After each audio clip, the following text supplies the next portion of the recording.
మనం బాటిల్స్ కొంటున్నామా 20 రూపాయల బాటిల్, దాంట్లో టీడీఎస్ ఎంత ఉంటుందో తెలుసా? 0. అంటే ఏదో ఒక పూట తాగాం పర్వాలేదు. రోజు ఆ లీటర్ బాటిల్ నీళ్ళు తాగండి, నడుస్తూ ఉండగానే ఎముకలు ఇరగపోతే నన్ను అడగండి. ముందు నింపులు వస్తాయి, తర్వాత అనేక మందికి నడుస్తూ ఉండగానే దెబ్బ తగలకుండానే తుంటేమికి ఇరిగిపోతా ఉంది. అంత ఎక్స్ట్రీమ్ గా పెట్టుకోకుండా ఉంటే బెటర్ కదా సార్ ఆర్ఓ వాటర్. అసలు దాని ఇంకో పరిష్కారం వచ్చింది. ఇవాళ ఆర్ఓ ప్లాంట్ వాటర్ కాదు, ఈ రోజున ఆల్కలైన్ వాటర్ తాగాలి. ఆల్కలైన్ వాటర్ అంటే pH 7 కంటే ఎక్కువ ఉంటుంది. ఈ ఆర్ఓను ఉపయోగించుకుని దానికి ఆల్కలైన్ కాంపోనెంట్ తగిలిచ్చేసి వాడుకోవచ్చు.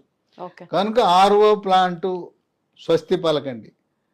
ఇప్పుడు ఆల్కలైన్ వాటర్ కూడా క్యానులు వస్తున్నాయి, ఊళ్ళలో అమ్ముతున్నారు. చిన్న బాటిల్స్ కూడా వస్తున్నాయి ఆల్కలైన్. కొంచెం ఎక్స్పెన్సివ్ అనుకుంటా కదా సార్. ఏంటమ్మా ఆరోగ్యం కంటే ఎక్కువనా? ఇప్పుడు నువ్వు